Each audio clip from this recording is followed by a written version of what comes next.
am I speaking to right now? Cameron. My name Cameron. is Cam Buford. Hey, it's Peter Rosenberg. I'm hanging on my man Cameron Buford. We got some good questions today. I'm a Dolphin fan. There's always room for improvement. I'm more a fan of boxing. Boxing is my main sport. All we want to see every year are the best two mothers getting in the ring and getting them. I got some of this for you. Goodness. For me? Yeah, just for you. Think about it like this: the promoter pays the fighter, the fighter pays the manager. Okay. So the manager works for the fighter, and the fighter works Work for the promoter. Okay. So you are lifting weights currently?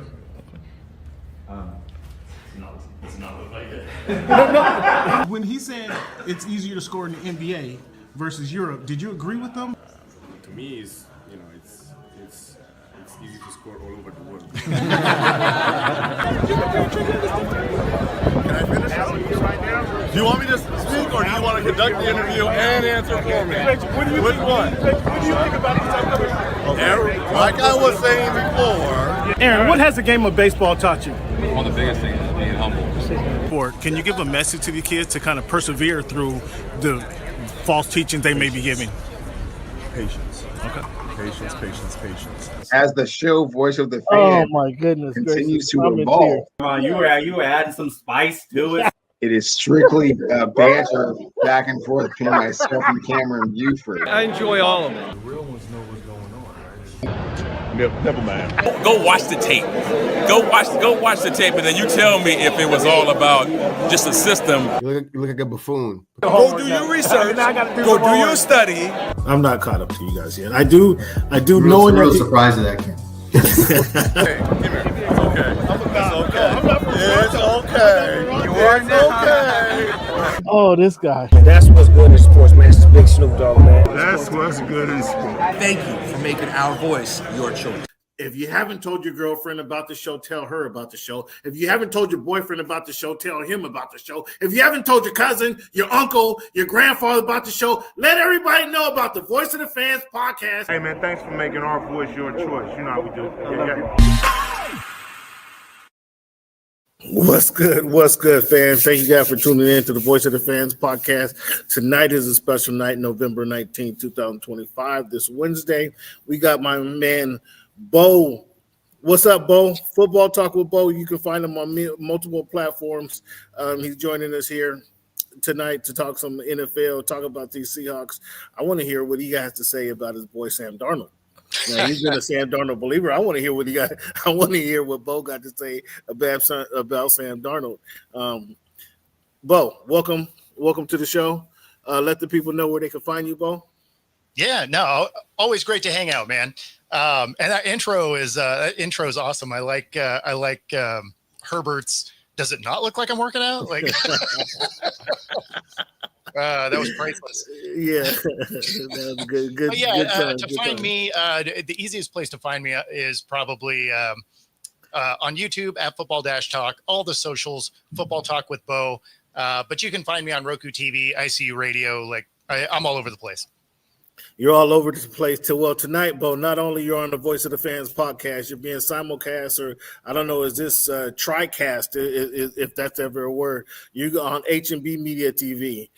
That's a platform that the Voice of the Fans podcast is also on. Talk a lot of basketball on that platform as well. But you're also on Culture Flix TV. This is another Northwest network here. So Culture Flix TV is getting some Football Talk with Bo tonight. So say hi to the people from Culture Flix, Bo. Good to meet you all.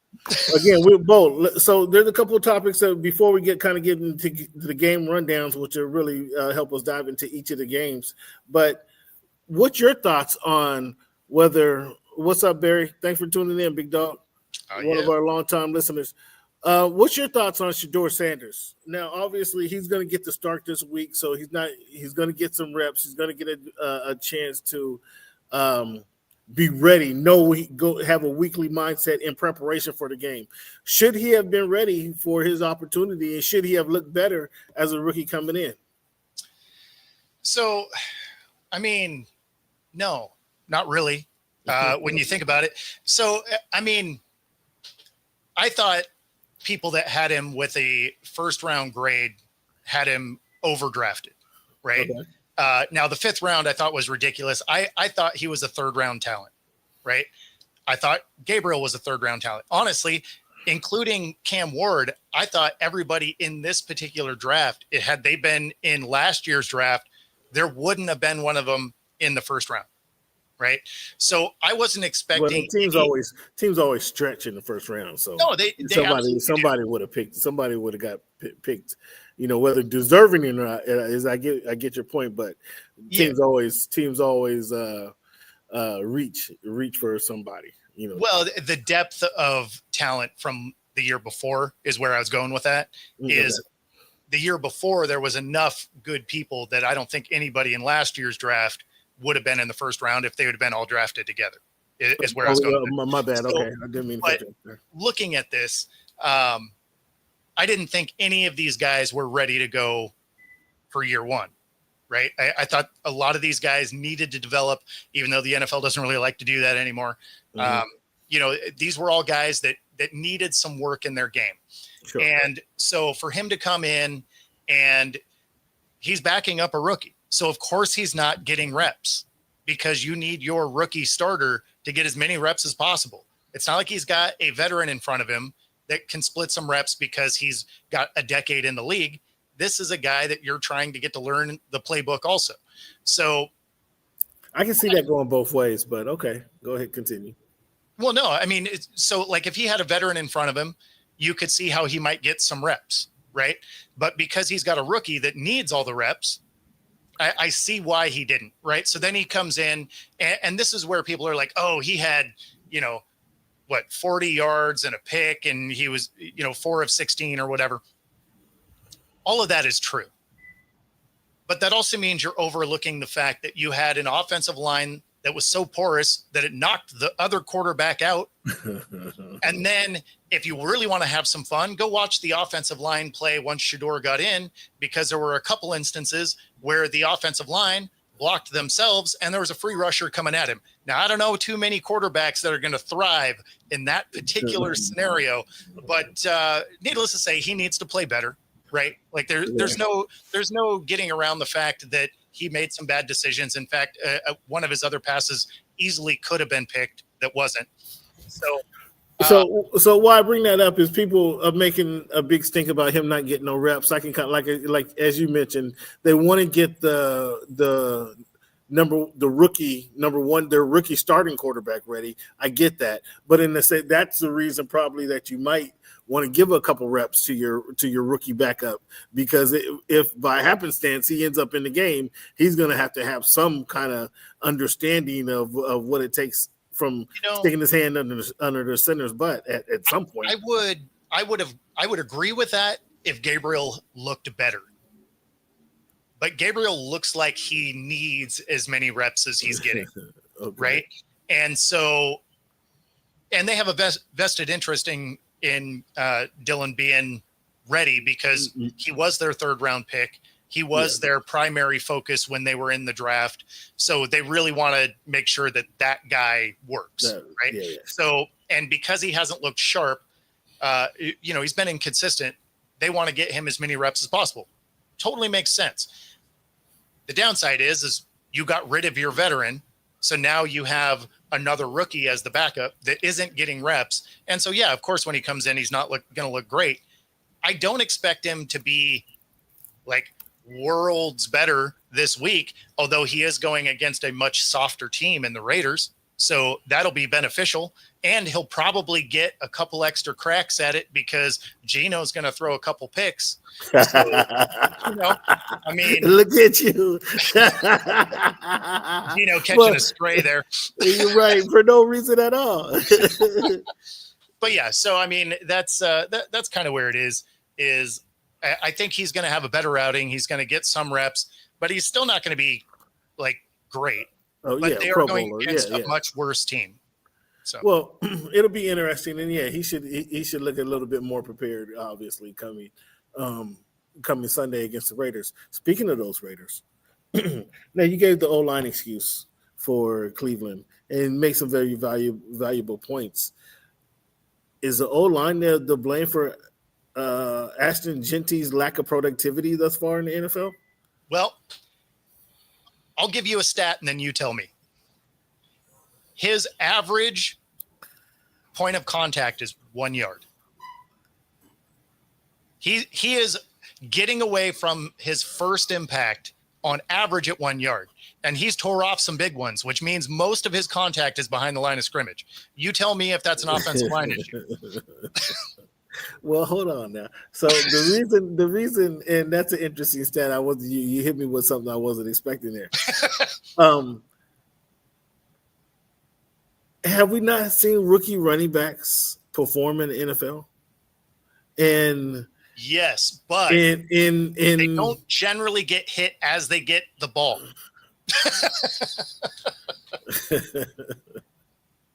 I mean, not too I don't many remember. guys, I don't remember.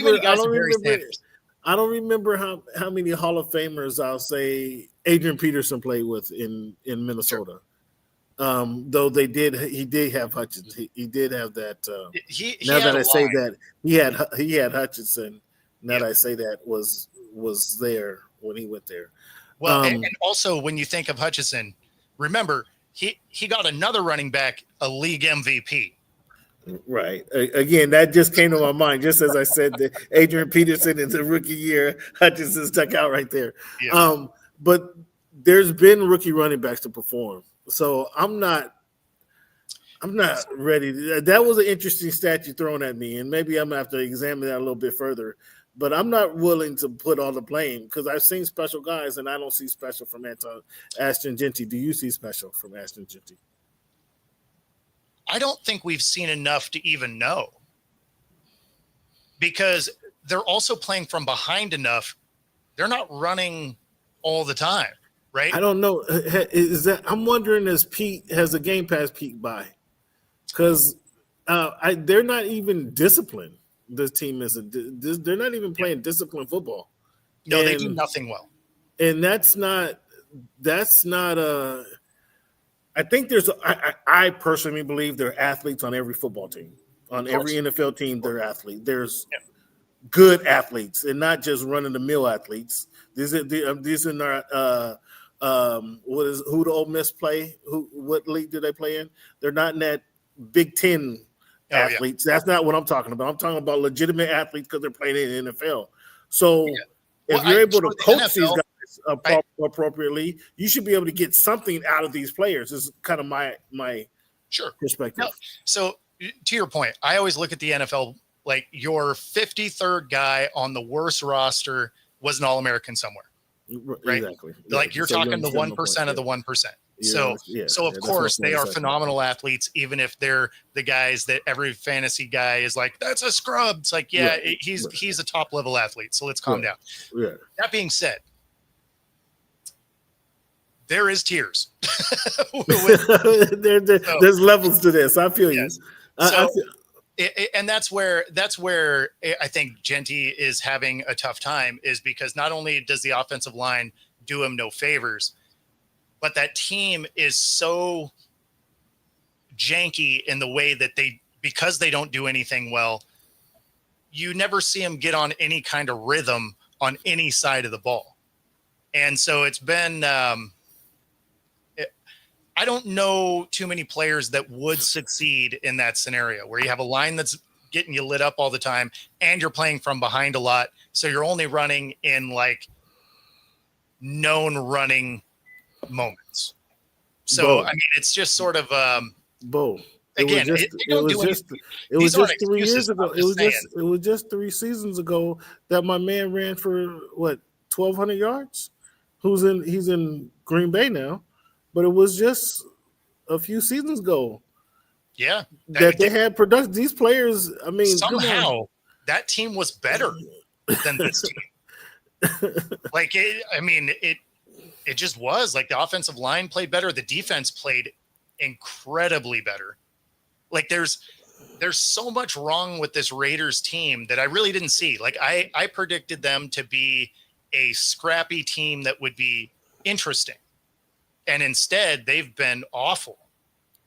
So it was 2022 that Josh Jacobs ran for 1,600 yards. I know. So, come on, they haven't disintegrated. They haven't disintegrated that much. But they have, and not by personnel, just by like execution. That's terrible. That's terrible. Enough of that. That's something that's just been racking my brain, and I'm gonna have to look into the what was the stat you gave me? Yeah, he's getting contact. His per carry contact is happening less than 1 yard. Yeah, it's just over a yard. Just over a yard. I'm gonna have to look into that stat, fans. I'm gonna have to get back to you guys on that one. I'm gonna have to fact check Bo on that one. Yeah, buddy. No, it was a stat that was given to me earlier this week. No, that's an interesting stat. That's a very interesting stat. And it makes sense. Like when you see what's going on, because then you're just like, oh, okay, yeah, like they're really letting people by. So, Bo, are you wearing a ring? You got the ring on? Can you flash a ring in front of everybody? Oh, he's gonna pull it off himself. There you go. Tell me. Okay, Bo, national championship, championship ring, Bo. Has anybody ever spit on you, Bo? Yes, and I had but not on a football field. Well, that's what we were talking about. And so it didn't happen on a football field. It did happen when I was younger, and I responded very similarly. I punched him square in the face. What is I liked you, Jamar. You were one of my favorite guys. You can't go around spitting on people. Well, and why is it happening more? Like we have multiple times now this year. I don't understand it. I don't understand it first to begin with. One of my rules from all my teammates was you can't spit on the field. God forbid I'm running the ball. God forbid I get tackled and fall in some of your spit. I don't want that to happen. So no spitting on the field. Yeah. Number one, okay? That's enough right there. You do that on the sideline. Yep. So on each other, come on, guys. And the thing that's so low. That's so low class. I think that's so low class. It is. Well, and then to make it even crazier, right? Is it's not like it was really far removed from when it happened before. It was week one.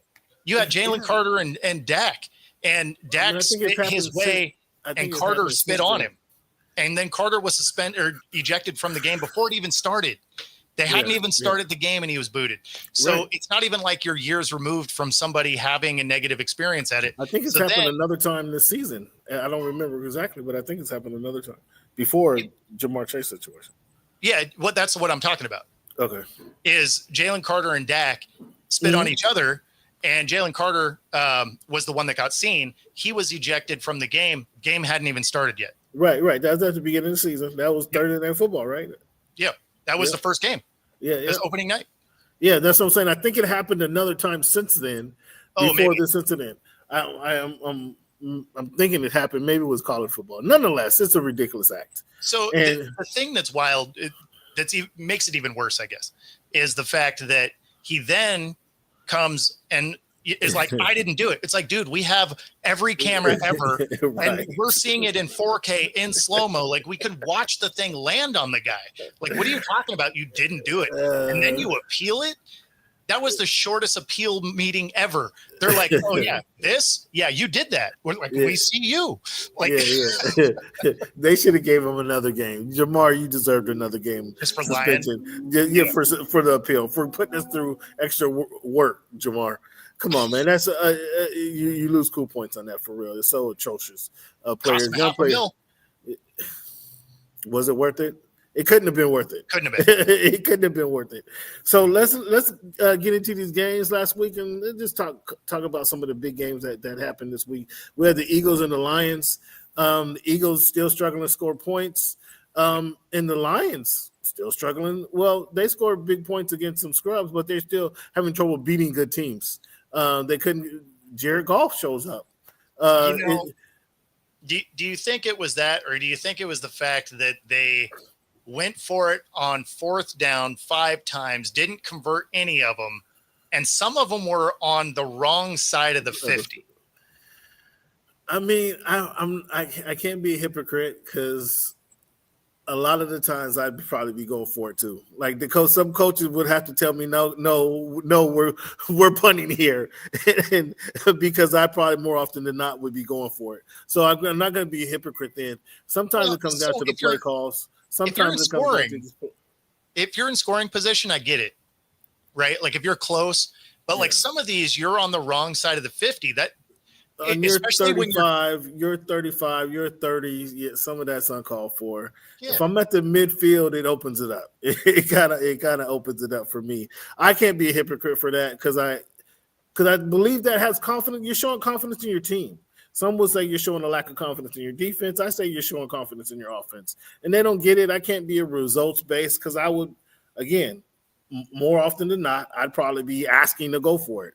And so I'm not going to blame their loss on that, but maybe in the playoff games, I would say now he was taking points off the board when he did this in the playoff games.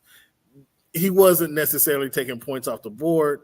Well, there were the other two day against Eagles.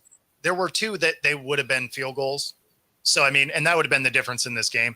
But when you're close, that's where I'm saying I wouldn't be the hypocrite. Like when you're on the positive side there, it's exactly what they do as a culture, right? Like Dan Campbell is, we're going for it, whatever. But when you are stopping the other team and you're not having success at running that play, because although you can look at the analytics, be like, oh yeah, we hit this all the time, but today we're 0 for 4. You know what I might do is I might punt on my side of the field on that 5th try, be like, hey, you know what, our defense is doing its job, let's get the ball back.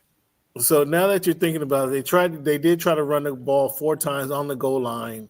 Yep. And that's not going to work. As nice as Gibbs is, you can't run Gibbs up the middle. I think they tried that 2 times in a row on 3rd and 4th down against this Eagles defense. So that's why I say play calling is a factor there. Sometimes you have to have some variable play calling. But I still have confidence in Eagles, mainly because of the coach, mainly because they have a lot of talent there. They do play indoors. And if golf has to go outdoors, that's when the problem begins. The Ravens were able to beat the Browns, the Broncos, and the Chiefs. Let's talk about that game. Do you have any more confidence in Bo Nix or less confidence in Bo Nix to finish the season with the Broncos season off at the top team in the AFC? So my issue with that offense didn't change because they did the same thing anyway. Is my issue with the Bo Nix offense is, for whatever reason, 3/4 of the game they don't do anything. The first 3 quarters, they're just like, you know what, defense, like keep it close, man. And then in the 4th quarter, they come out and they ball. Yeah. My worry for them is that won't play well when you get to the playoffs. Like you're going to have to figure out how to play for 60 minutes on offense, because if you're playing for 15, who their defense is good and has been shown that they're good enough to hold most teams under 20 points. Yeah, but what's going to happen is they're going to come up against a defense that can also play for 60 minutes. Right. Okay. So if you're spotting teams' points and you're relying on the comeback every week, at some point that's going to bite you. That's going to bite you. But again, their defense is holding most teams. Now they played New York they let them score 33 points, but most teams they're holding under 21 points, and that's typically that number. If the offense says give us a 21 point advantage, they're going to win that game. So it's going to be interesting to see. Go ahead.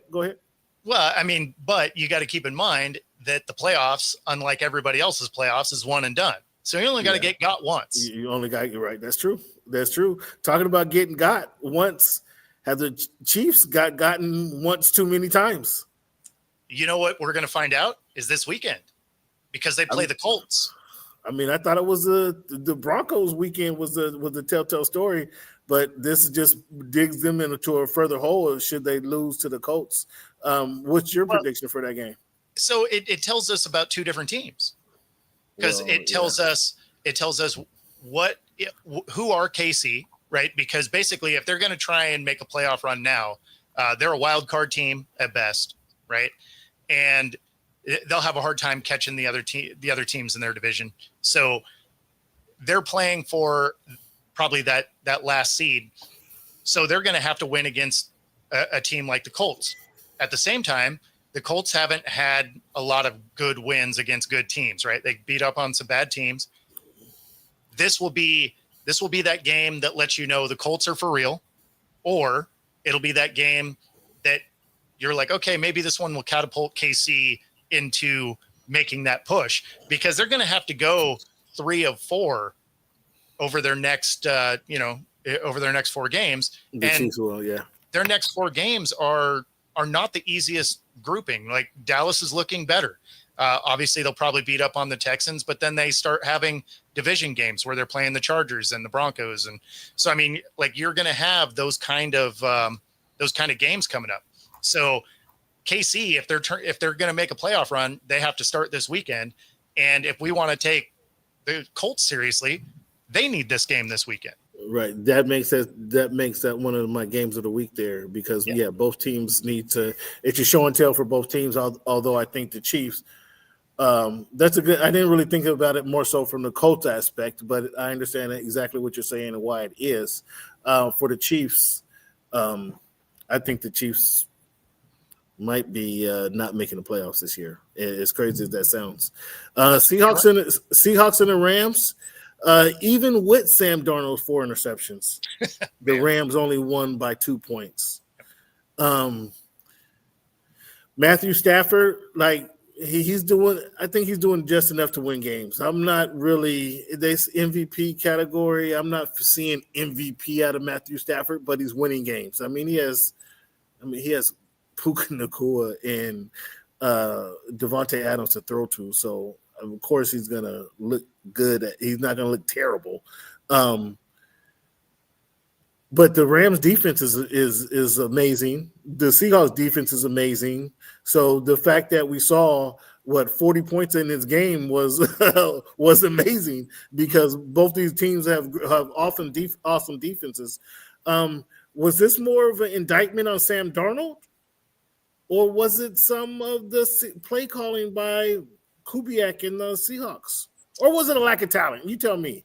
And I hesitate to go lack of talent for the Seahawks, because I would say lack of running back talent. But go ahead, you tell me. Oh, and have you heard any word about Zabel? I haven't really truthfully heard anything on Zabel. So he is listed as day-to-day. He did not have meaningful damage. So no surgery, nothing like that.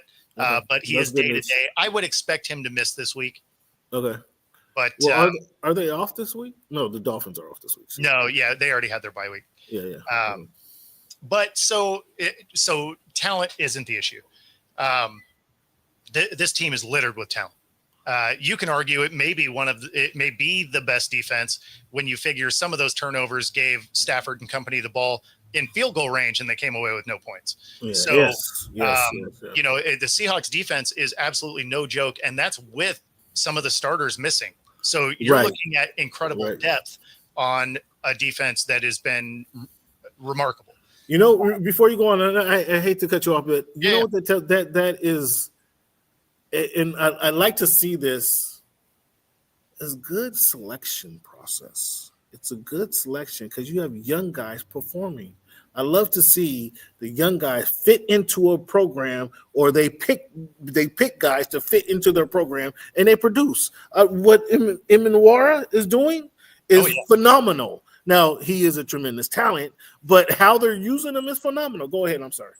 No, you're good. And I mean, and honestly, if you're Tariq Woolen, you got to be a little worried. Yeah. Well, he's going to ask for some money here pretty soon, and that's going to be the problem. They're going to say, "Well, thanks for your time. It was nice having you here." That is honestly how it's going to go. You can come back and raise the flag any week you want to. That's exactly it. I mean, outside of his rookie year, he's been wildly inconsistent. So, and some of the guys that have stepped in, the times that he's been injured, or when he got benched for not wanting to tackle people,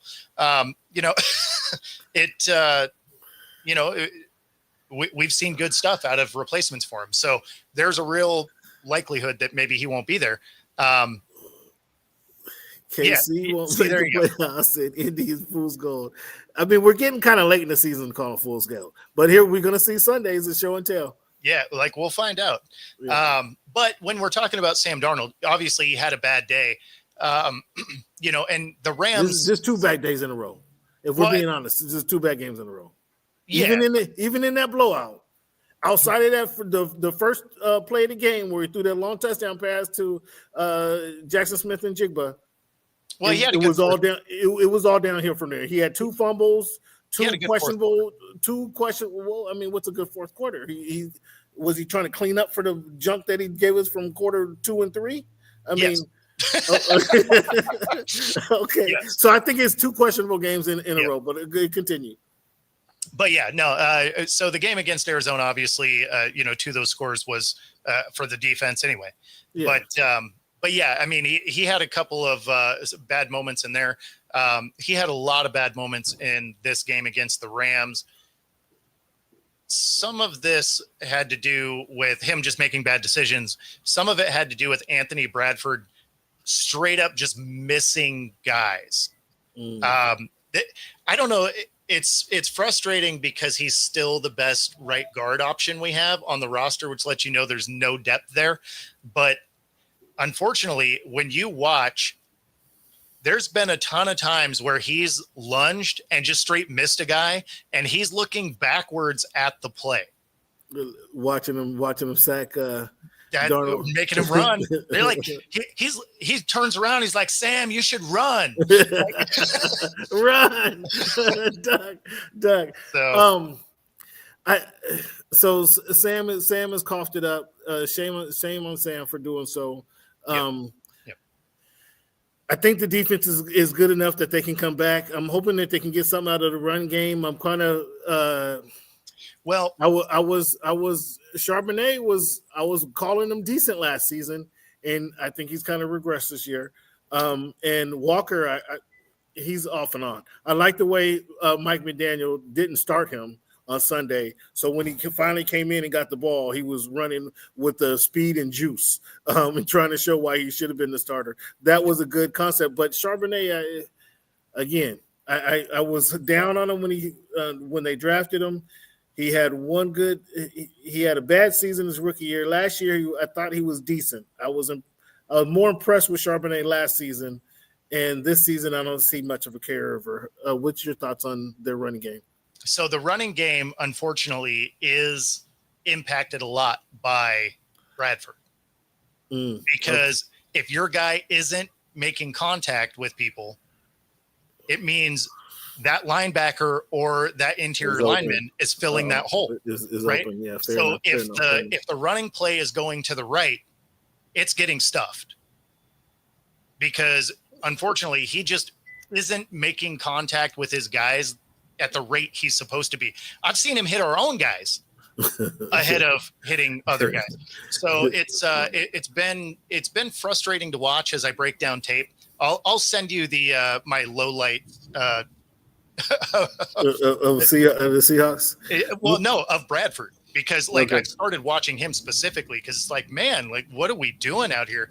So you'll see him, or even in situations where you end up with a pulling guard.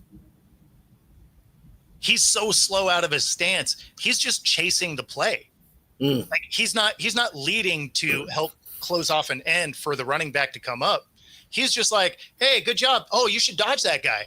Like, I mean, it's kind of crazy. Bradford he's got so many lowlights this year in every single game. The only thing I can say really positive for him is he has a lot less penalties this year than he has over the last couple of years. But yeah, so when you have openings in the line, the running game suffers, right? Fair enough. That's fair enough. Let's not gonna belabor the Seahawks, but I think the Rams, that was a good game to tell who's at the top of the division. They will meet each other later on and probably be for the division. I think it's second to the last game of the season, or the last game of the season. One of the two. Second to last. So they'll meet again. This time the Hawks will get them up here, and it'll be a little frigid. It'll be a little frigid come January. So we'll see how the Rams perform in that weather. Couple more games that we can run through. What's your thoughts on? Really want to get your thoughts on Jordan Love. They played the Giants, so it wasn't wasn't a tough game. But what's your thoughts on Jordan Love? Can he be consistent enough to get the Packers, make them top 4, or get them to the NFC Championship? I think that's where they kind of should be, based on the talent that they have. Or is he dealing with the drops that his receivers are having? Is that going to impact their season? Yeah, I mean, some of it's the drops, some of it's the ball isn't quite on target. I thought he got paid too soon, personally. You know, when he got his big contract. Are you saying he wasn't worth it, or? Well, the market still had more. He still had more to show. It was a market. Yeah, it was that time. The market is whatever it is. So I mean, you know, I don't know that any of the $55 million quarterbacks are really worth it right now, because we're talking about Tua and Trevor Lawrence and Jordan Love. So I mean, like, you know, what are we doing? Yeah. But you know, my thing for Love is they gave him the $55 million a year extension, and it was based on a year where he didn't play particularly well and then went on a run in the last 7 games. Mm-hmm. So you're giving him $55 million a year off of 7 good games. Well, he kind of turned the corner in those second half of the season. We're turning the corner. But then he started slow the next year. I think. Well, he hurt. Didn't he? Something happened where he was hurt. Missed a couple games in preseason. I'm just saying, trying to come back, and it wasn't. Last year was a kind of injury. He got injured 2 different times. Yeah. I mean, paid too soon. I mean, I don't know how much their concept changed. So, do you think he stopped working hard once he got a contract? I don't think it's. Or you think he started relaxing? Now he's relaxing and not he pulling the Mike Vick, throwing the playbook in the trunk after practice? Like, what do you think? I don't think it's anything like that. I just think that he may not be as good as everyone's trying to make him be. Okay. That's a fair point. That's what I'm asking you. Yeah. What do you think of him? But I think some of that, I can't blame everything. I'm watching these Packers closely the last few weeks. I can't blame everything on Love. Some of it is the receivers. He putting the ball in the hands. And if your number 1 receiver is Dobbs, I mean, that tells you about the receiving core. Christian Watson was out part of the season, so he just came back. So again, if Dobbs is your number 1 receiver, that tells you about your receiving core. I can't put it all on Jordan Love. I just want to get your quick feedback on Love and what he's doing. Now, who I am concerned about is these Los Angeles Chargers and Justin Herbert. What's your thoughts on Herbert? Now, they're suffering offensive line injury, line issues too, but that offensive line. The poor offensive line didn't give up 40 points to the Jacksonville Jaguars. No. Obviously, the defense has something to figure out there. But there's not a lot of guys that are going to be good under center with both offensive tackles out. Both of them, yeah. Both of them. Well, Slater, what's the name, was a guard. They had him playing tackle, but Alt. But yeah, both of them out. Alt, who was trying to come back and play in the middle. Yeah, it's like all bad. Their line is a mess. It's all bad. And Justin is just taking a whooping back there. Yes, but again, it wasn't the offensive line that gave up all those points on. No. So your offensive line can negatively affect your defense, though, because if you can't sustain drives, your defense is on the field all day. At some point, you get gassed. You're going to start giving up points. Understand that point.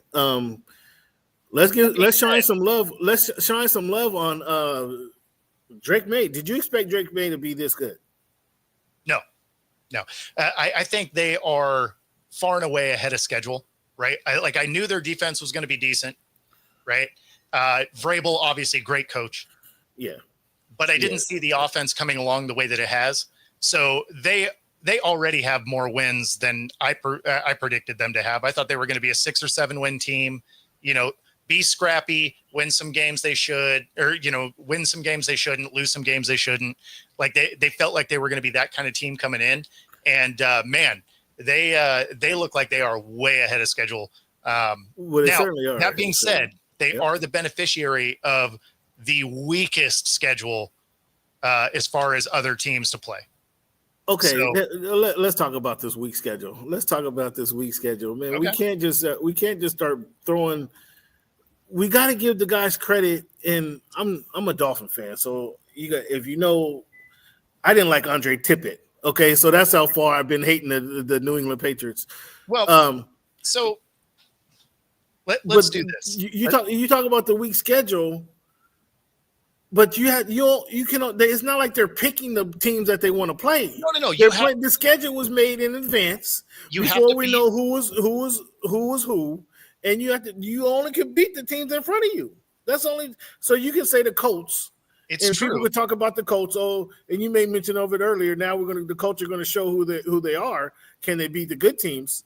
Well, they can only beat if they lose to the Jaguars and to the Texans and to the Panthers. If they lose to those teams, you're not going to give them any credit for being a good team. But they beat them. Now they're 8-2. Now they're right here, and people still are slow to give them the credit. You got to give teams credit for winning games. Is it easy to win football games, Bo? No, of course not.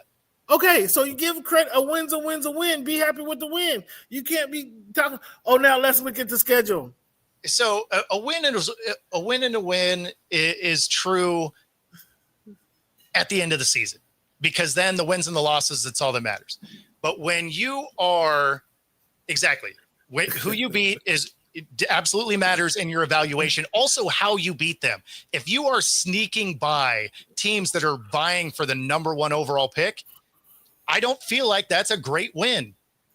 If you're trying to tell me you're a Super Bowl team and you are barely squeaking by who's going to be selecting first overall in the NFL draft, guess what? That's not a great win. Okay. Hold that thought. Think about it this way. Wait. Think about it this way.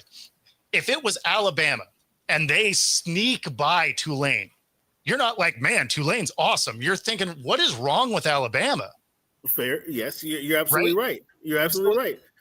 And if you lose to them, you're like, you got to be the most just horrible team ever. You lost to Tulane. And sorry for Tulane fans and catching strays. But straying all over the country. I could have used Temple too. Same idea. But, but at the same time, when you're talking about power rankings or how it is you think they're going to go, you do use some of that same kind of model. So when you're talking about them losing to the Raiders, that's a terrible loss. When you talk about them, do Raiders get paid to play football too? Do they? I'm not sure if man, I don't know. And when you're beating, when you're barely beating the Saints, that's not you need to win over the Saints. Okay, Bo. So I hear you. I hear and understand what you're saying. This is a great point. It matters when you win. You beat the Falcons by 1 point at the end, and they really beat themselves. Bo, last season, the Chiefs won 8 of 9 or 9 of 10 games by 3 points or less. Yeah, but they were beating playoff teams. You win. No, a win is a win. That prepared you for winning situations late in the season, right? They made the Super Bowl this year. That's great. This year, I'm telling you, a win. They're not doing it. Those same games, they're 0-5. No, that tells you that they're not ready. That something is off. That they're not preparing themselves to win week after week after week like they were last season. I'm telling you that if you have a narrow victory over the Rams or the Eagles or the Seahawks, or a narrow victory over the Titans and the Saints, apples ain't apples there. Like one of them has worms and's mushy. Bro, does a win prepare you to win next week? If you're coming off a win, does that feel better when you're undressing? Does that feel better in the shower? Does that feel better on the training table than if you lost? Does that prepare you then? You're prepared now. You know how to win these ugly games, these ugly, scrappy games. You want to win every week. That's not the thing. But there is nothing I can say about a win over the Titans, who've punted on the season, that is getting me ready for a win over the Rams. It's not. Okay. It's not. Like that is a wildly different thing. That is a JV team versus a Super Bowl favorite. So that mentality right there causes trap games. Causes you to get high for the Rams and you not to get high for the Titans. No. And then there's a loss for the Titans, and then there's we're not as good as we thought to. Is that mentality? No, it's actually not. That mentality is a win is a win. You got to win. Why? How you guys not celebrating wins? I don't get it. No, what you're missing is that doesn't create trap games because you're not satisfied with sneaking by a bad team. You want to absolutely destroy that team. You want to be like, look, we're gonna struggle with the Rams. We are gonna destroy every team I'm gonna make sure you get the first draft pick. So does destroying the Arizona Cardinals, did that help Seattle for the Los Angeles Rams the next week? No, but it's how you want to beat bad teams. You saw it doesn't matter. Your quarterback is in a big game is going to have a questionable performance. I don't know. It's a good argument, Bo. I'm kind of messing with you. I'm kind of messing with you. I know. No, you're good. A win is a win. I'm kind of messing with you. I kind of messing with you. I know beating the Rams is more significant than beating the Saints. I 100% get it.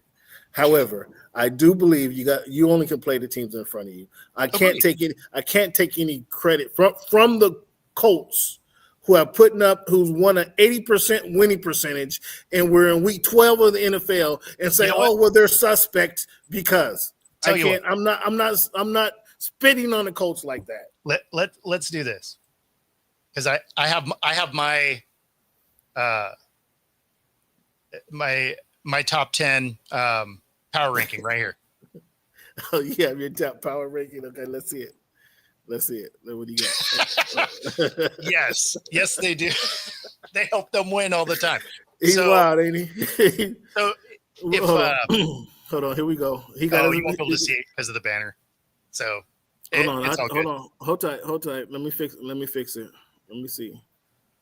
Oh, hold on, guys. I want to see this dude's power ranking. So I'm doing everything I can. Hold on, fellas. I want to see this. I want to see this power ranking.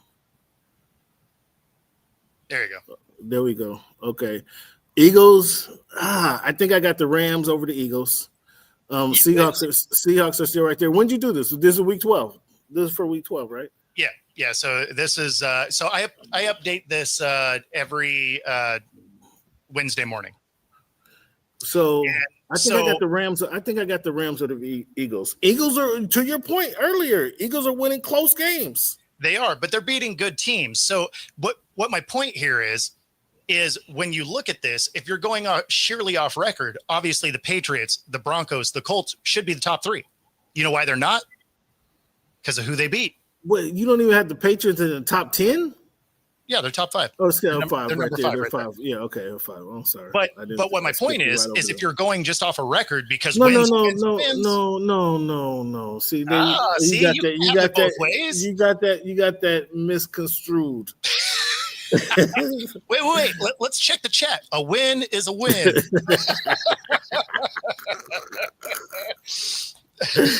Well, you guys are something else. There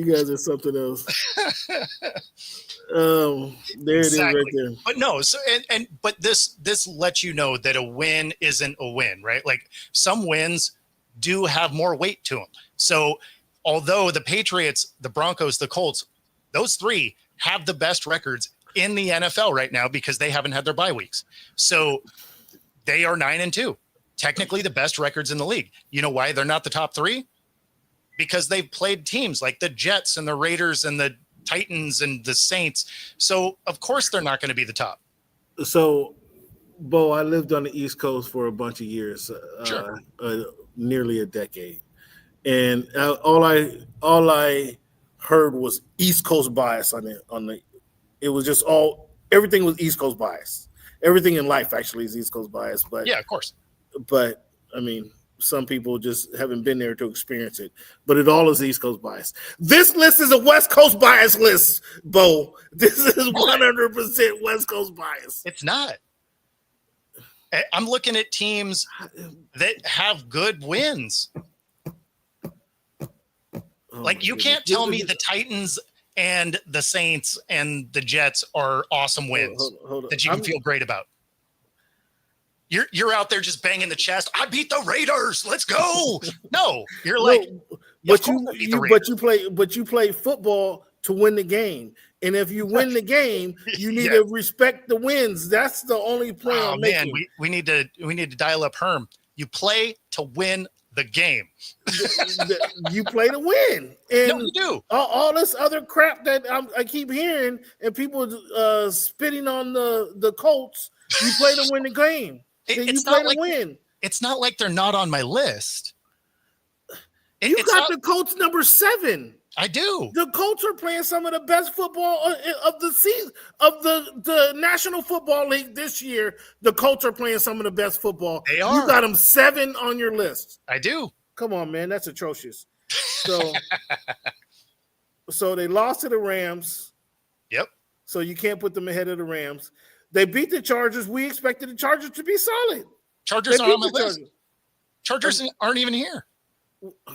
Well, we talked about why the Chargers aren't here is because they can't perform with their 2 offensive linemen being gone. But the Chargers were beat by the Indianapolis Colts. You don't want to give them no credit for that. We'll see on Sunday. Wait. This comes down to 100%. Be a good and a bad? How can they be a good win but not a good team? Like what are you talking about? They beat the Chargers at the time they beat the Chargers. We expected everybody collectively thought the Chargers would respect the Chargers for being a good team. They put up 30. They put up 38 on the Chargers. Yeah. Okay. So you said, well, the Chargers are the Chargers. They're not even on your list. Exactly. They're not a top 10 team. 3 weeks ago, I'm not sure you believed in that. They have been in this ain't the FBS. This ain't the FBS. We're talking about professional football, sir. It only matters because it helps frame his work right here.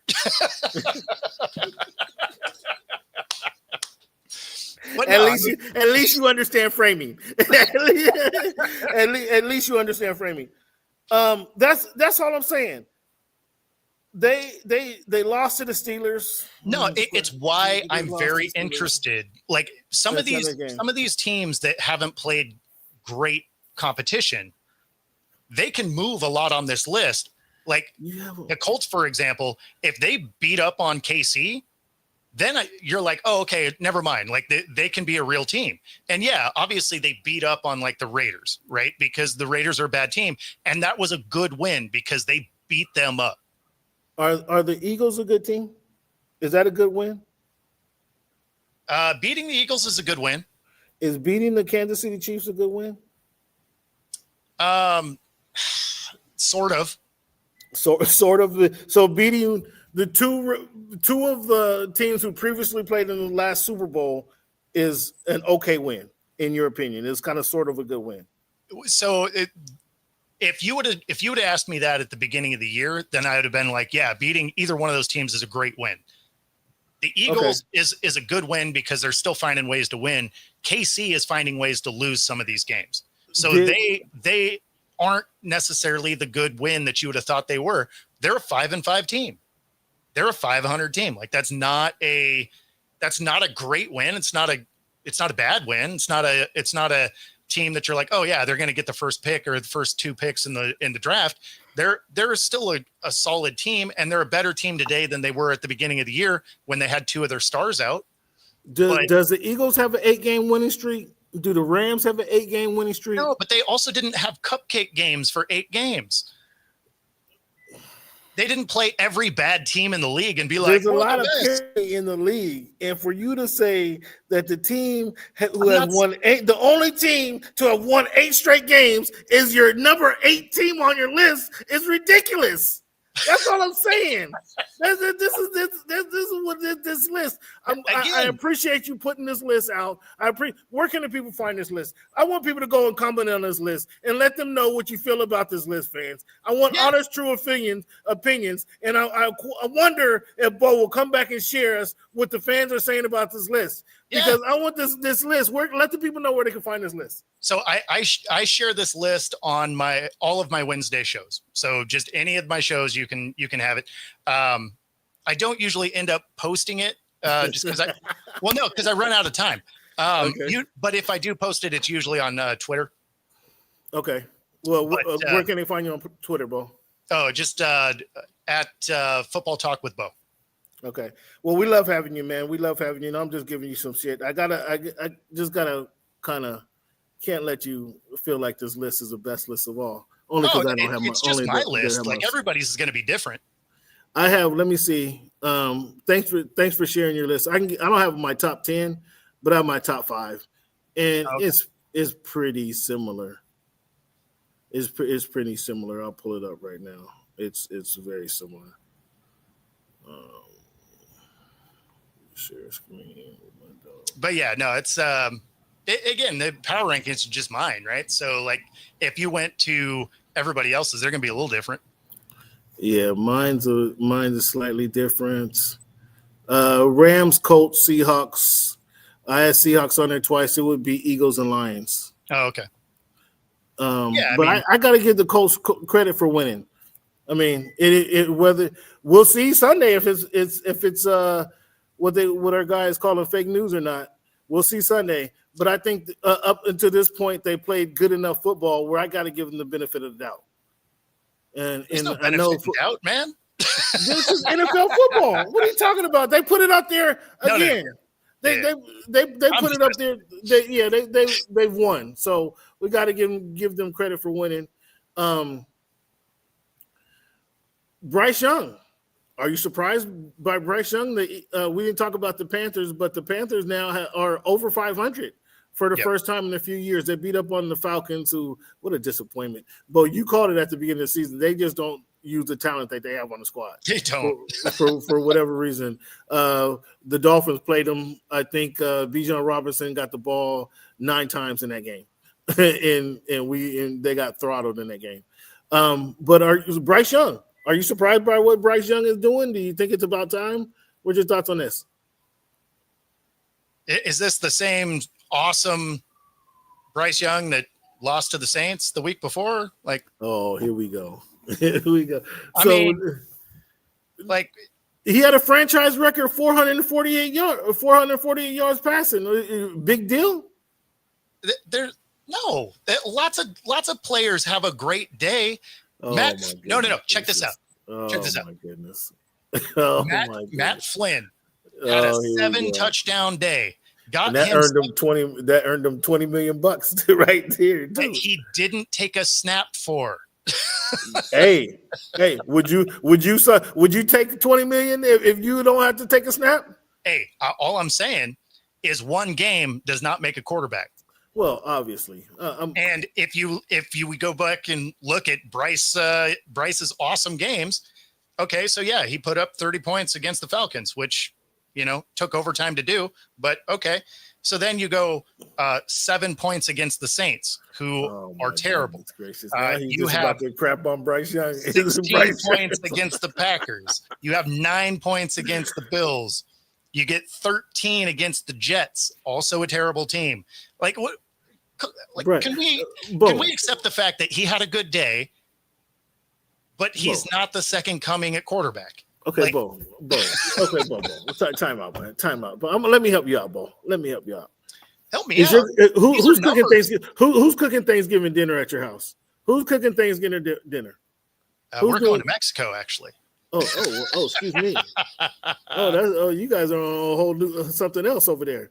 Yeah. Bo, you got to compliment your girlfriend if she cooks a good meal. Okay, you can't just crap on her every time because you don't like this meal. But you can't just crap on every meal that she makes.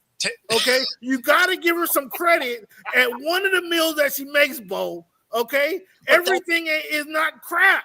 That is not the question you were asking. No, I'm saying, were you surprised? Were you surprised? No. Were you surprised? You were framing it more as because he had one time that he made a good meal, his peanut butter and jelly is now amazing. I asked, were you surprised? Because this is his one time of having a franchise record numbers. That's what I asked. No, I mean, am I surprised he set a franchise record? Sure, I thought Cam Newton did more than that there, but fair enough. But But no, am I surprised that he beat up on the Falcons, who can't do anything right? No. Falcons at one time were the number one defense in the league. I think this was like 5 or 6 weeks into the season. I don't know. That whole team is just it's a bad look for Morris. I tell you that. This is a bad look for Morris because they had talent coming into the season. It probably gets him fired. And this is his third chance at it too. Yeah. This is it's a bad look for Morris. Well, they don't even look like they're playing for him now, right? Like the play calling is questionable, right? Because you get talent not getting the ball, but like you see moments in plays that guys aren't hustling anymore. Well, and you're gonna lose that way. I mean, the quarterback. I mean,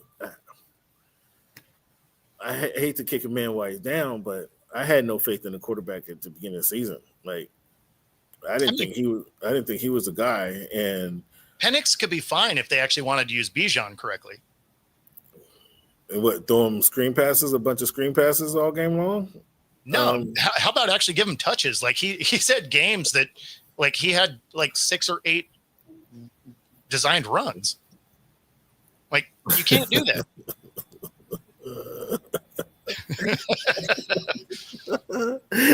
That's true. 100% right. And honestly, to answer that question, if you're talking about holidays, I cook for Christmas Eve.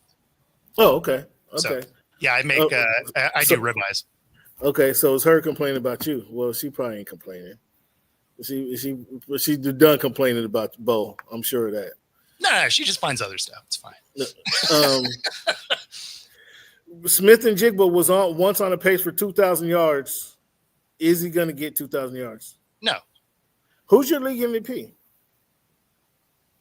Do you have a league MVP? I kind of hate to say it. We're at midpoint, so I think it's fair. Anything before midpoint is not really conducive, but we're past the midpoint. Do you have an MVP? Not a realistic one. Are you going to say Jalen Hurts because he leads the number one team on your list? No. If you're looking at an MVP, and if you were assuming it's not a quarterback award, like if you're going to do most valuable, it's got to be Jonathan Taylor. Oh, good call. Good call. Right, because he's what helps make that go. Think of the last time Danny Dimes had a great season. He had Saquon running like a monster. Right, exactly. Right? Yeah. So you have Jonathan Taylor running like a monster. Daniel Jones looks good. So you're just like, okay, like the formula for him to look good. So I like he's him. The league in touchdowns, isn't he? Yeah, well, I mean, and he as a running back, yeah, and I mean, at the same time, he's on pace to set some records. So like, there's an outside chance. The problem is it's really a quarterback award. So unless he's going to set the rushing record or the touchdown record for running back, he doesn't have a real shot because that's just not how the voting goes. So then all of a sudden you start looking at Stafford might have a real shot at winning his first one because he is leading the league in touchdowns and the touchdown to interception ratio, right? So, that plays a factor. Or, Daniel Jones is in the conversation because he leads in yardage.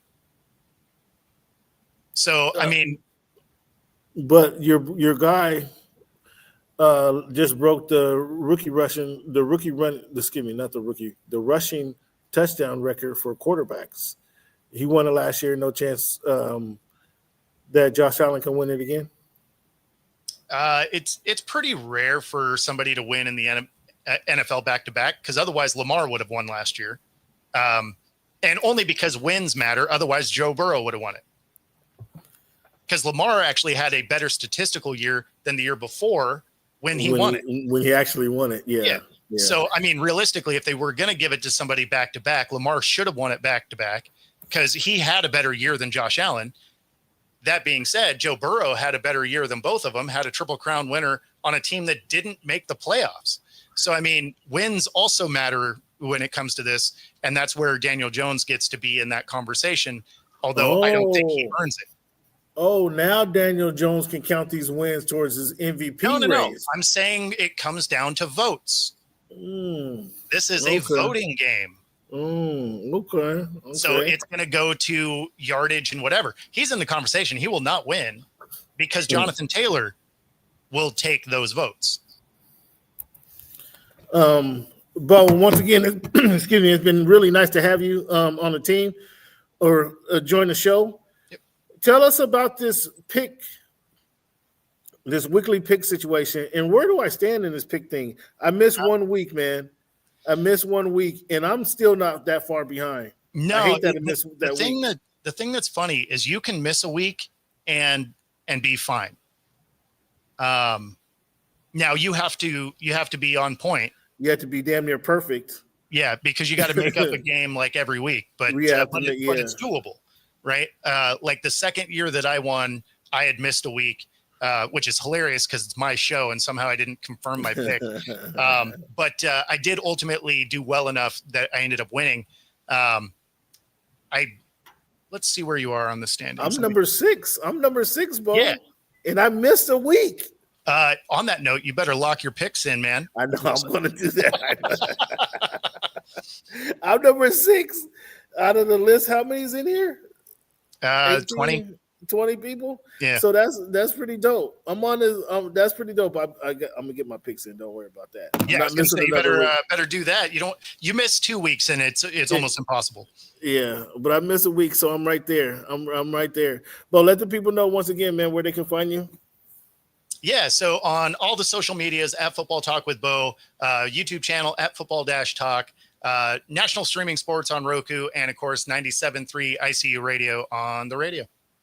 One of the hardest working men that I know, man. It's going to be cool. Sorry we missed you when we talked to Sonia Ramon, the new Storm head coach. She seemed interesting. It's going to be. I'm excited for the season, although they got to figure out something with this collective bargaining agreement. Do you believe they're going to go on strike, or will they figure this thing out?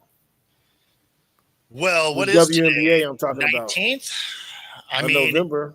It doesn't sound like the sides are particularly close together, and that extension expires here at the end of the month. So it sure sounds like it's going to be a strike. And the problem with that is you have these other leagues, these other startups that are starting to sign players. So obviously you have the Unrivaled, which is a 3-on-3 that their base pay is starting out at the top end of WNBA money. WNBA pay, yeah.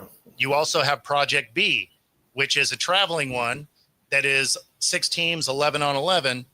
And it's going to travel and do basically like a soccer style tournament in each country city they go to. And that one, the pay is, estimated at about $2 million instead of the $60,000 to $200,000 that the WNBA is. Oh, that's the Saudi league you're talking about. That's a Saudi. That's a Saudi-backed league you're talking about. It's not. So it sounds like the money is actually local, but NECA has already been signed to that league. Yeah, that's a Saudi-based league. I know that she signed to that Saudi-based league, so that's going to be interesting. As you say, the competition is out there. Well, I mean, the WNBA is overplaying their hand, and and why I say that is because it's not like what they're asking for is outlandish. They're asking for the same things that the other leagues do. They want the 50% revenue share, and Adam Silver comes out and he's like, well, they make way less money. Well, I'm shocked that he doesn't realize that that's not how percentages work. Percentages work on whatever the revenue is. Whatever the NBA's revenue is, it's whatever that league's is. So they're not asking for something unprecedented. It's literally almost every other league does that. So the fact they're making 9% last season or the last deal. Yeah. That's not going up to 49%. I don't care how damn good you are. That's not going up to 49%. Well, so that may be going to 29 or 30, 36%. Come on, man. These owners aren't giving up 40% of their revenue in one swing. Well, but see, the thing is they're not looking at it in a way that makes a ton of sense because, yeah, they made 9% of revenue on a league that was losing money. Now you're going to give up 50%. That's another conversation that they're actually losing money. I don't think they're. Well, these teams sell within days. Within days, there's nobody buying into this and continuously losing money. I'm not buying that. No. So that's not what I'm saying. What I'm saying is they were getting 9% revenue share on a league that was losing money. Now they want 50% of one that's going from the $40 million loss that they were supplemented by the NBA to a 11-year, $2.2 billion TV deal that gives them $200 million a year. Right. So you mean to tell me you don't want to give them 50%? Give the talent. Give the talent now. Give the talent money because now you are going from a minus 40 million collectively to a plus 200, and you don't think they should get a raise is wild to me. Well, yeah, because we gotta build a cushion. We got to build our nest egg first of all. Maybe in year 2 or 3 of this deal, maybe we can have this conversation. But right now, coming off the bat, come on, you guys can't have all the fun. But the owners weren't losing that; it was supplemented by the NBA. Yeah, 100%. I don't believe that. I just don't. I don't think is. I'm on the player side. I'm on the lady side, but I don't think increasing your revenue or your earnings by 40% is realistic. Like I don't think it's realistic. The thing is these teams are wanting them to not play overseas and do all these other games. Right. Well, then you have to jump it because now you've made it so they can't play and make money. Well, that's still their option. And if you were a team owner, you'd be saying the same thing. I mean, I'd rather have my talent stay here. And, like I'm surprised that some of these Seattle Storm players are still here locally. And still at the gym and working out. That surprises me. They want to stipulate to it that they can't play in the other leagues. Oh, that's ridiculous. Come on. So I can't earn no more money other year. And then you're going to try to penny pinch me as well? That's exactly what they're proposing. I mean, come on, that's absolutely preposterous. Well, and that's why there's going to be a lockout.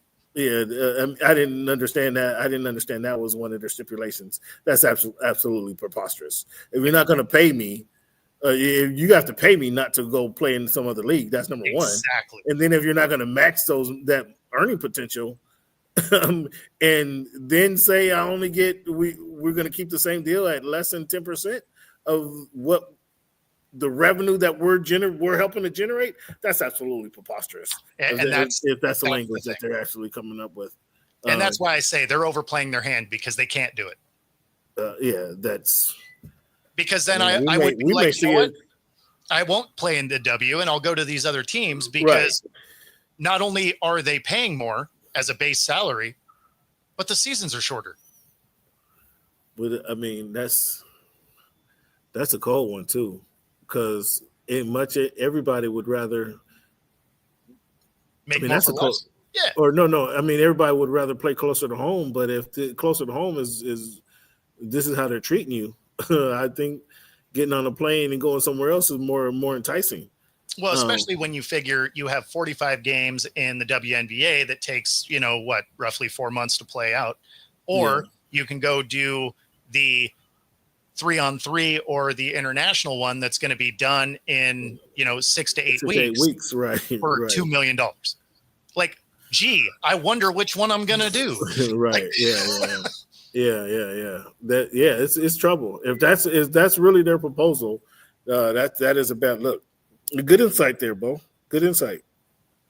Once again, you guys can catch him on Football Talk at Bo on most platforms, and he's a hard-working man. He's covering you covering 3 or 4 teams now, Bo.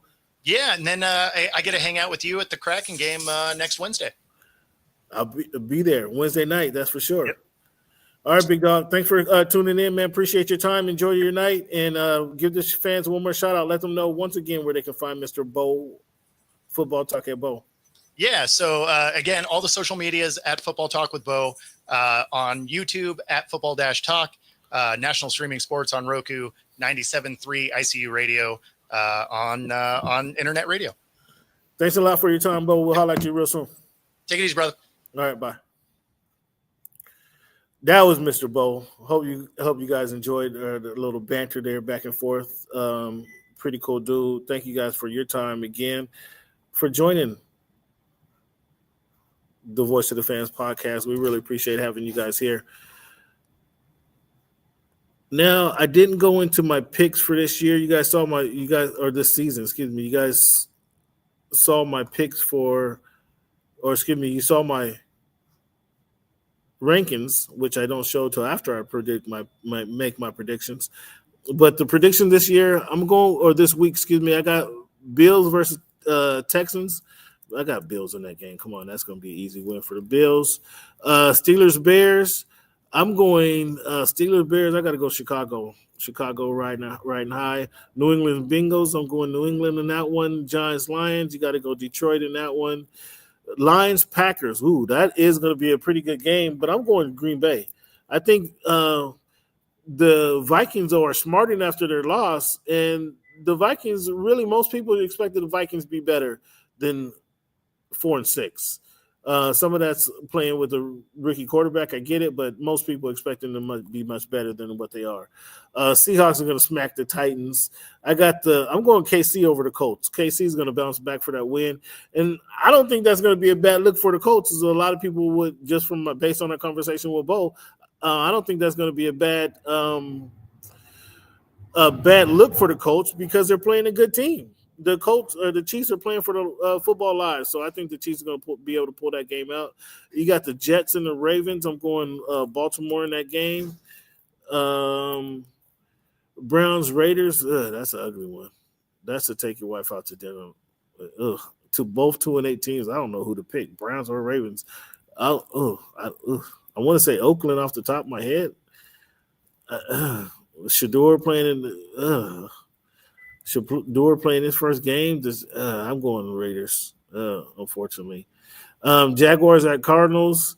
Can the Jaguars do it again? I say yes. Eagles at Cowboys. Philly better win this game. It's a 3. I'm surprised this is a 3-point game. 3.5. Philly by 3.5. That surprises me. I'm gonna take those points. Falcons and Saints, who cares? But ATL should win that game. But I don't think nobody really cares about that. Buccaneers and the Rams is another of my games of the weeks, and I'm gonna go LA Rams on this one. And then Panthers play the San Francisco 49ers on Monday Night Football. I'm going San Fran in that game. And my picks to get to spread, I got Seattle minus 13.5. I'm going Philly minus their 3.5 versus the Cowboys. And also I'm going Carolina. I'm taking the 7 points. Carolina plus 7. I think it'll be a closer game. I expect the Niners to win, but I think it'll be a closer game than the 7 points. So that's my picks for this week, fans, in the NFL. Got some interesting conversation about the NBA. So let's jump right into that. The NBA fans season. Are you guys enjoying the NBA? I think the NBA is fantastic. But does the NBA need fixing? Would the NBA be a better game if you took out the 3-pointer? Would it slow the game down and force you? Then the big man would become more prevalent now because he's closer to the rim. If you're still running your offense as a big man, it should still be closer to the rim. Would that fix the NBA if you took out the 3-pointer? Think about it. I'm not. We've become so accustomed to the 3-pointer. It's been in the league for now, over 30 years. Is the 3-point line hurting the NBA because now guys are just going on 3-on-1 fast breaks and somebody spreads out to the 3-point line and you end up having a three-pointer taken on the 3-on-1 fast break, which I don't know, fans. Chime in. Is that atrocious or what? You guys let me know. Does the NBA need fixing, and would taking out the 3-point line help the NBA? I think what would help the NBA is if you guys would think about the strikes shortened season they had in 2011, when the season actually started in January, and it did go until July, but they played a total of 65 games. That, I think, was an exciting season because every one of those games counted. You couldn't go on a 2 or 3 game losing streak. If you went on a two or 3 game losing streak, that set you back in the playoff hunt, and it was hard to make up those 2 or 3 games. I think shortening the season would be a big benefit to the NBA. Now, the owners, the television, who signed the television contract, and the players are not likely going to buy that philosophy. But I think shortening the season would make the NBA season much more enticing. Shortening, and I'm not talking about making it from the 80 games to 40 games. I'm thinking if you took 15 games away, the one thing I do, and it would be most affected by the stats, because now that guy who averages 31 points a game, he finishes, let's say, a 65-game season at 31 points a game, is going to be looked at as some people, well, he didn't do it in 82 games. Well, yeah, that's kind of like the same argument where we use that cats are still chasing Eric Dickerson's record at 2,100 yards rushing for a season. Well, he broke Jim Brown's record, who did that, I think, in 12 games. It took Eric Dickerson 16 games or 14 games, I think, to do it, or 16 games. One of the two. It wasn't 12, though. So you always have that argument in the NFL as far as that record goes, and multiple records. But how would that look in the NBA? I think that would be the biggest impact. Three-point line doesn't hurt the NBA. What coaches allow hurts. What coaches allow hurts the NBA. Well, yeah. You're not wrong on that, SB, at all. But the shortened season, what do you think about the shortened season? Would that shortened season, I think it was 2011 when the Heat ended up playing the OKC Thunder.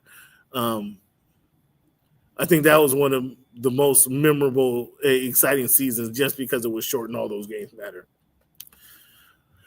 Would adding a 4-pointer help the NBA?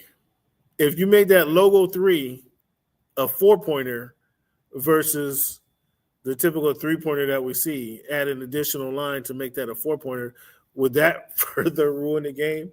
For whomever thinks the 3-pointer ruined the game, they have to think that 4-pointer was just blasphemous right there. Is that a crazy thought, or would that add to the game? You see that most in the exhibitions,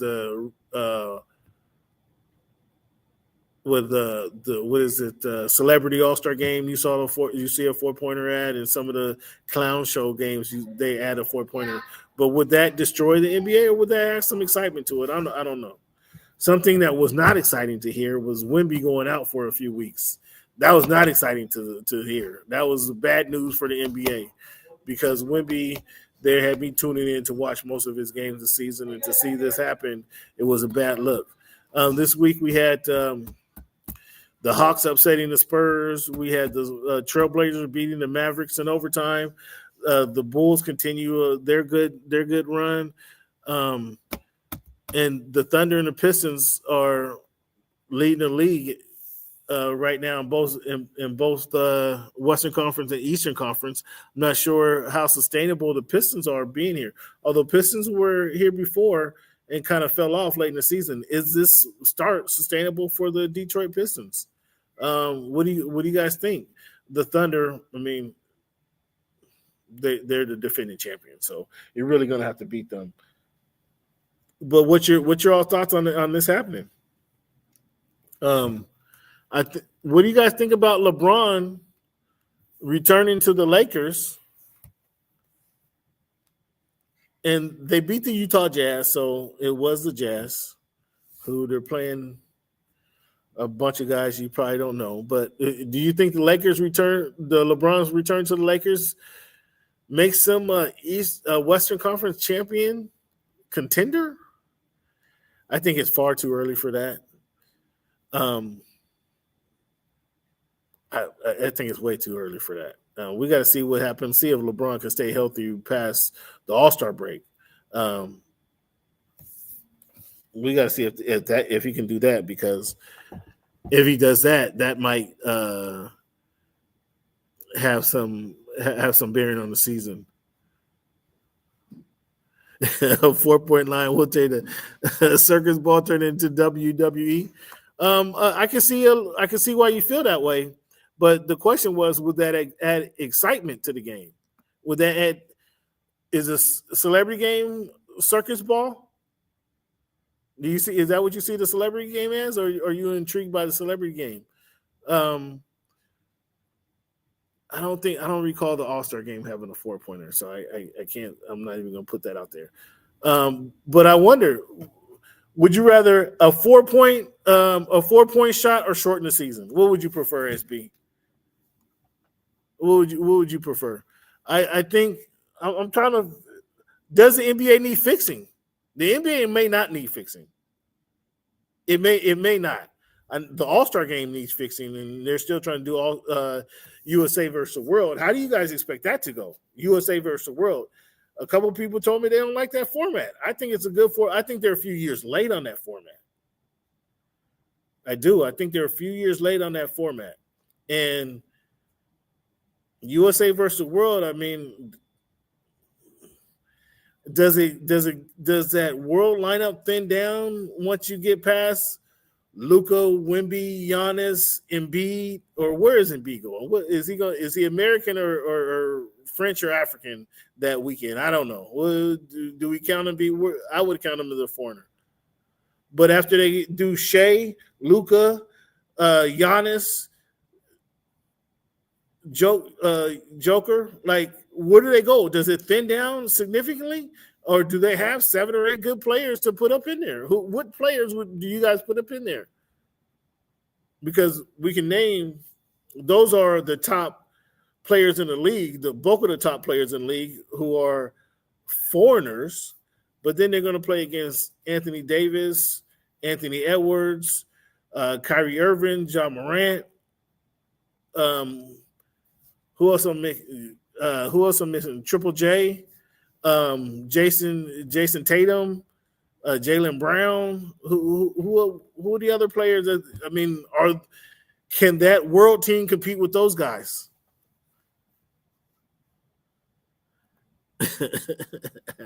Could the world? Who do you have competing in the world though?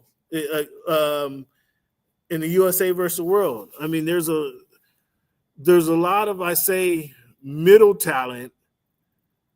The world team is going to be top heavy. The American squad would be not necessarily top heavy, but they'll have a lot of they have about the next 10 players are American players. If I name the top 5 foreigner players, the next 10 are American players. And I think that the next 10 players could beat those subs once they come in the game. They could take advantage of those subs once they take out the starters for the world team. Who am I missing?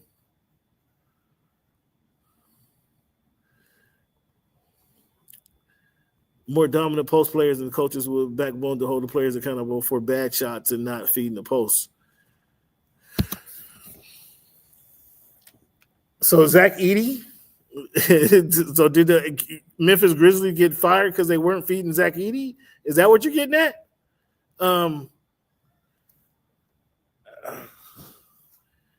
More dominant post players. Where is the Shaqs? Where is DeAndre Ayton's of days past? Not DeAndre Ayton, excuse me, DeAndre Jordan of years past. Where are those players? They're not showing up in UFC. They're not showing up in boxing. They're not on the football field. Where did those players go? The centers from big time. Is it just? It can't be just coaches. Coaches fell in love with the 3-point line and stopped holding big guys accountable. Where did those players go? I believe if they had significant big players. Look how long the Philadelphia 76ers have been dragging their feet on the Joel Embiid situation. And finally, they probably paid him too early. But they didn't want to let the size go. Where are those type of players? We're not seeing a lot of those players anymore. So I don't want to say that it's a head coaches. You can't put on the head coaches, can you? I mean, you got to have big players it's not like big players are just sitting on the bench. That's the point I'm making here. But it's good conversation. Appreciate your feedback.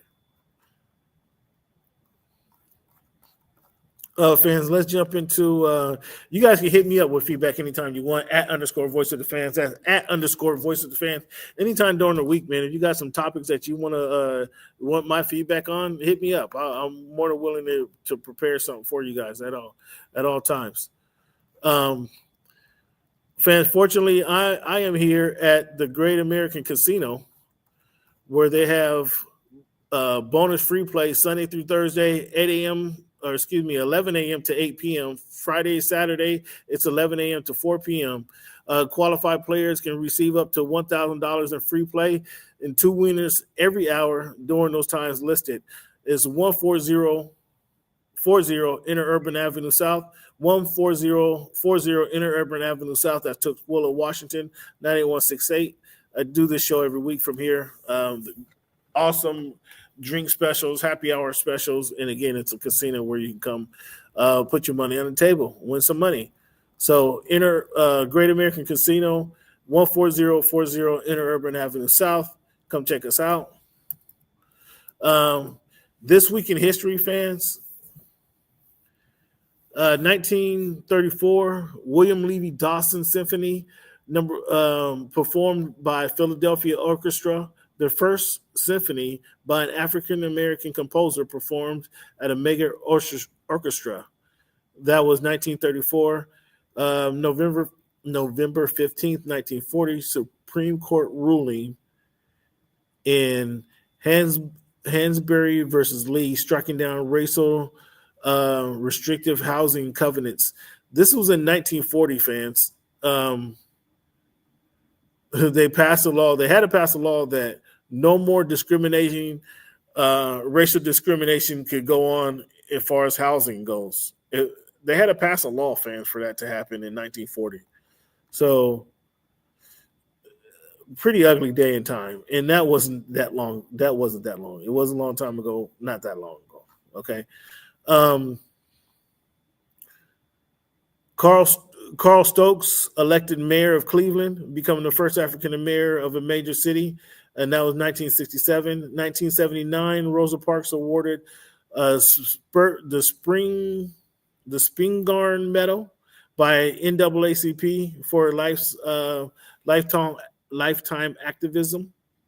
Kudos to Rosa Parks. Fans, you guys may remember this week. Back this week, Black Panther Wakanda Forever was released 2022. The Hunger Games Catching Fire was 2013 was released during this week. And Frozen 2, some of you guys have heard this songs repetitively, 2009 was released during this week.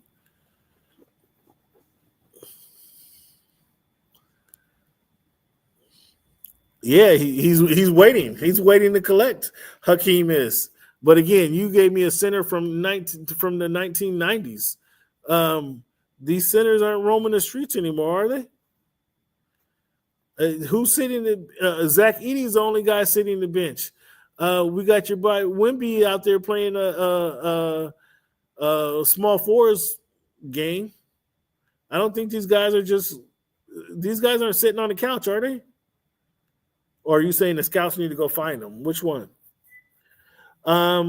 During this week, Michael Jackson released Thriller, November 30th, 1982.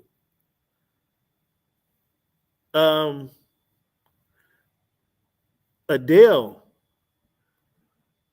her release, she had a release in November 20th, 2015.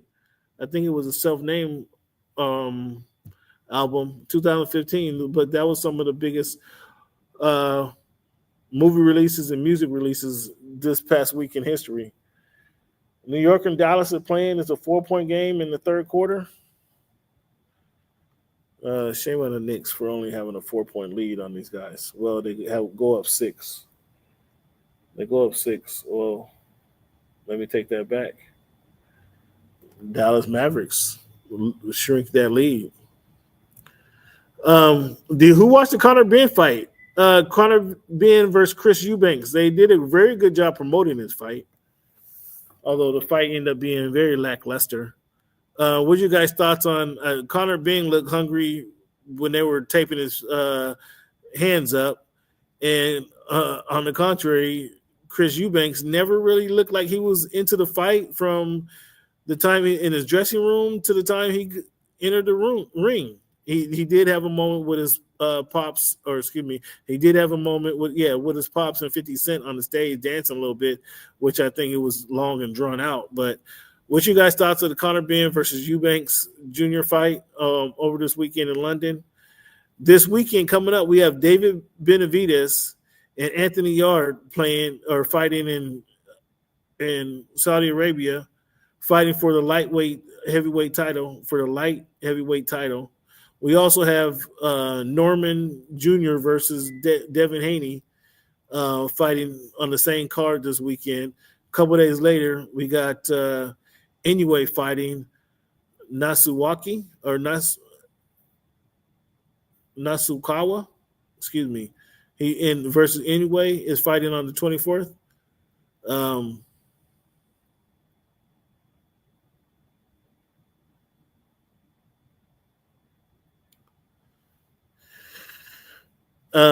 Also, we have Pitbull and Roach coming up on December 6th. So over the next few weeks, we got some good boxing matches coming up.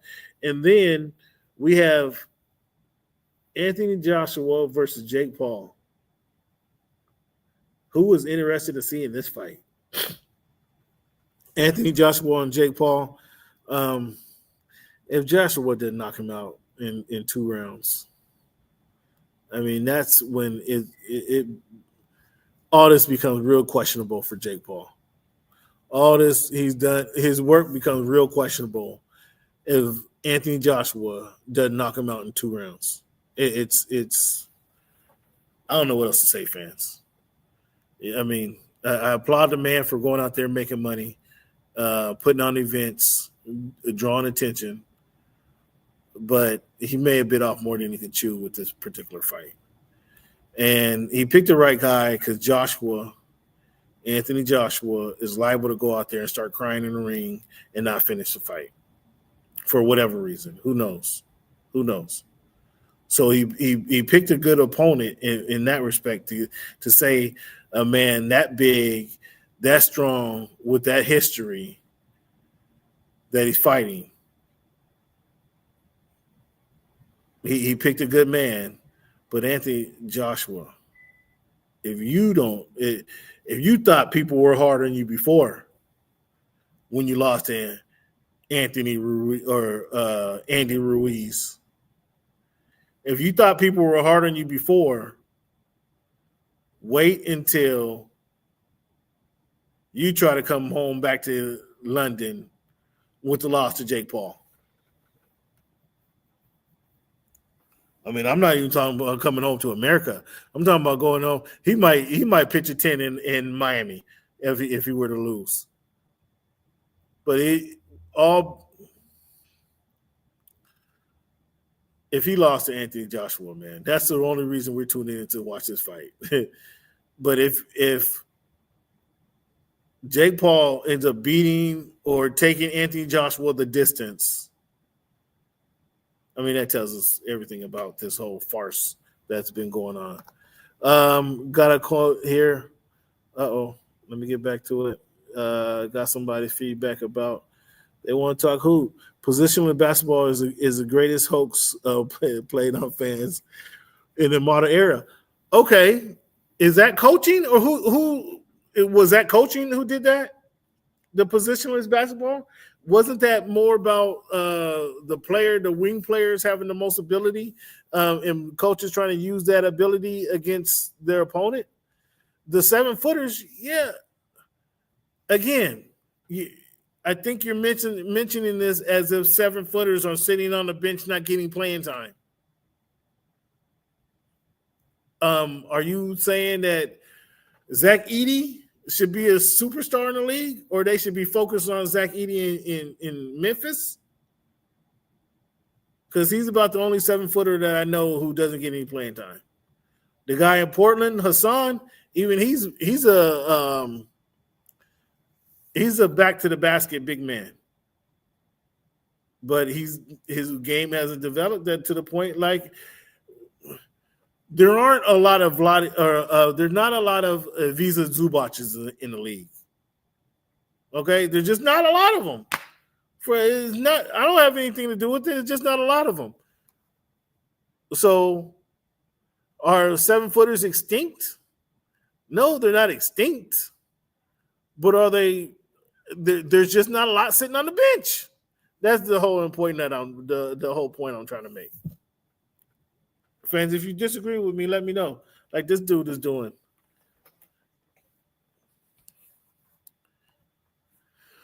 Some boxing events. Man, these boxing events, are you guys excited for these boxing events coming up? Excited for the state of boxing? Or are you excited for Dana White to take over the state of boxing? Because Dana White wants to do some shicey stuff when he takes over the world of boxing. He wants to have all the money, kind of like somebody else we're familiar with. He want to have all the money go to the promoters and the venues for putting on the fight, but doesn't want to pay the actual talent and the fighters themselves. Which route would you guys rather go? Do you want to celebrate boxing the way it is, or are you excited for the Dana White era of Zuffa boxing?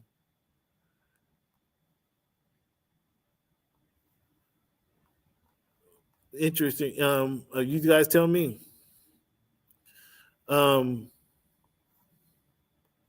You guys tell me which route would you guys choose to go? Which is the I don't want to say the easiest route. Which is the toughest route to go? As far as choosing boxers. And are you excited for a Jake Paul? I guess that's a bigger question. Are you excited for a Jake Paul Anthony Joshua fight? It probably is more exciting than the Jake Paul Tank fight. I would have watched either one of them. But I think this puts I applaud Jake Paul for taking on an actual living boxer, somebody who's in the boxing right now. But Anthony Joshua just has a fragile mind. Hopefully he comes in focus. Hopefully he puts on a good show for boxing and in this farce that we're seeing going on. Fans, I want to thank you guys for tuning in to the Voice of the Fans podcast. This has been your man Cam. I want to thank you and thank Bo for joining us earlier. So let's give Bo a round of applause for being here earlier. Appreciate you, Bo. Thank you. Fans, gave you This Week in History, gave you a lot of sports commentary, and I want to end the show with the quote. The quote I have for you guys tonight is, "The gem cannot be polished without friction, nor man perfected without trials." This is a good one now that I read it out loud. Fans, the gem cannot be polished without friction, nor man perfected without trials. This is an old Chinese proverb. I mean, we're going to go through some stuff. But as we go through some stuff, we get some bumps and scrapes on us, we can dust ourselves off and keep going the next day. That's what we're able to do as men, as humans.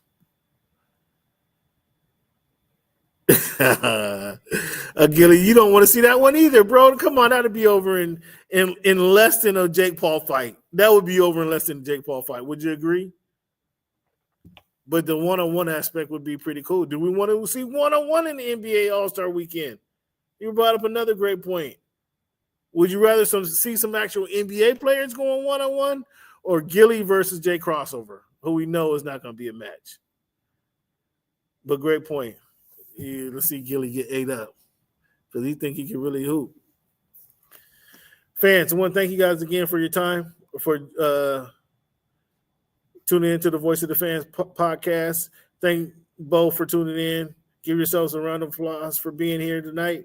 And as always, fans, I want to thank you guys for making our voice your choice. Have a good one, fellas. Till next week.